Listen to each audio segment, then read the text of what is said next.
This is just Stargate without any of the cool Stargate stuff. I figured you out, Roland Emmerich. I'm Seth, and it's day 23 of 365 reviewing every movie I've seen in theaters with the stubs to prove it. This one's from March 14th, 2008.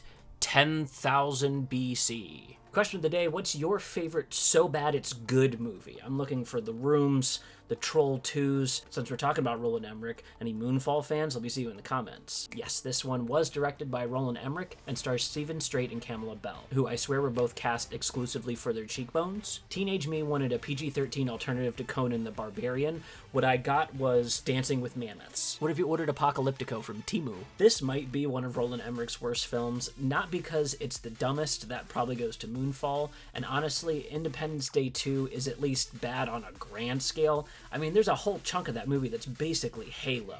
That's kind of cool. This one's just boring and plays it safe the whole way through. You know every single turn of the plot that's going to happen, and it's so predictable. Women are used as MacGuffins, there's no historical accuracy. You could tell me that this was set in a Conan world, or in the Stargate universe, and I'd believe you. I'd have no reason not to. Oh, Roland Emmerich. Roland Emmerich and company. Roland Emmerich and crew. I have such fond memories of so many of his movies. They are popcorn family crowd pleasers if you could ever make one.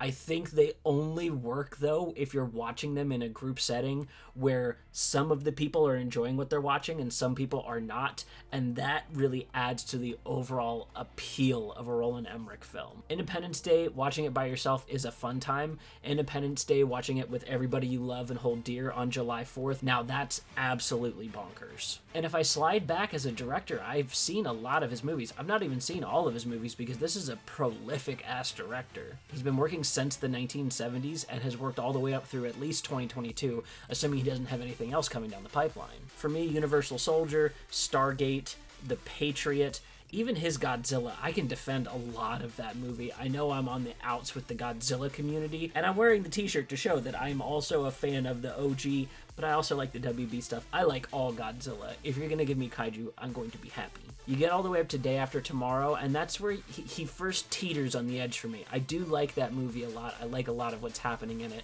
and I love a thrill. You hit 10,000 BC and on, and I've got to admit I enjoyed Moonfall, but not because it was a good movie. It's because a Windows visualizer living inside of the moon seeding humanity is low-key the most bonkers finale you could make on a doomsday scenario movie, so I at least gotta give him credit for that. I at least gotta give him credit for going balls to the wall. If it feels like I'm stalling to talk about this one, it's because I actually forgot that I went to see it until I was going back through these ticket stubs. I had not watched it since theaters. That's how quickly it left my mind. There were cool ideas in it, but I had already seen Stargate. I was a big SG-1 fan. I was a big Atlantis fan at that point. So this movie is kind of like giving me a half-eaten charcuterie table of things I already like, and they've all been nibbled at a little bit. I can see other people's spit left over on that half-chewed strawberry. It's promising big and cool things, but when you take a step back, this is about a normal guy that steps up to the plate of a prophecy to remove people from the tyranny of a godlike, maybe alien race. There's nothing that straps this movie to Earth either, so this could very well be happening somewhere on the Stargate planet.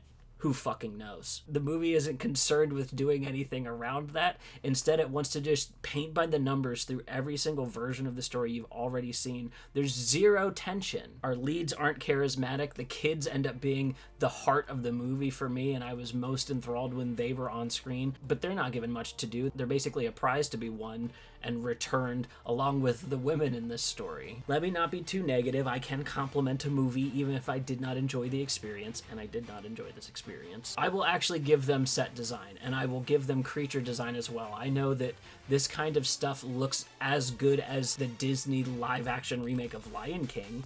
Honestly, this holds up right alongside that, so I'm willing to give them the achievement of this very, very good-looking CGI that has aged rather well, I would have to say. The costumes and casting and sets are all really cohesive. I love that this is a racially diverse movie. Sometimes you can run into the issue of whitewashing these kinds of stories, and I like that they go out of their way not to do that, and even go out of their way to cast mostly unknown, so these are alien, unrecognizable, nobody faces to us. Unfortunately, it just doesn't have the heart of something like The Patriot. It doesn't have the balls of something like Godzilla. It doesn't have the thrills and action of something like Stargate. I'm even hard-pressed to figure out if I like 2012 better than this movie, because 2012 is at least kitsch and funny and kind of knows that it's very silly. This is a movie that wants to be taken more seriously and yet doesn't have any of the suaveness that he's been able to approach these kinds of stories in the past. Bah humbug, I just didn't like this one. I don't put my Letterboxd score in these reviews. You can go check me out on Letterboxd, where I'm keeping a running list of these movies as I review them. If you want to know the score I gave this one, you can check it out over there. I'm also posting to Blue Sky, TikTok, Instagram, and YouTube, so wherever you're watching me, if you're using any of those other apps, I'd really appreciate the follow. The biggest way to help is one of two. The free way, leave a comment. I love being able to reply to the comments and talk to you guys, and that throws me back out into the algorithm. The other way is over on my Patreon, where you get access to a podcast, you get signed up for the raffle for one of my movie stubs, and you get early access to these reviews. They go up a day early before they go out to any of the other posting sites. Now, I can get excited for our next movie, because we are talking about the Skittles Taste the Rainbow of cinema experiences, Speed Fucking Racer. This is one that I saw in theaters that I have always maintained was an excellent movie. When I saw that it got terrible reviews, it was the first time that I recognized that I didn't have to agree with the internet to know that I liked something. It came out right after Robert Rodriguez had kind of changed the scene with the green screen effects that he was doing, and I was hip to those movies, so this one really worked out for me. Now there's been a whole shift in the attitude, and Patrick Willems is like advocating for this movie on his YouTube channel, so I'm excited to jump into it. I might have built a drinking game around it, so definitely give me a follow if you want to see that one pop up on your feed. That's going to do it for this one. I will see you tomorrow.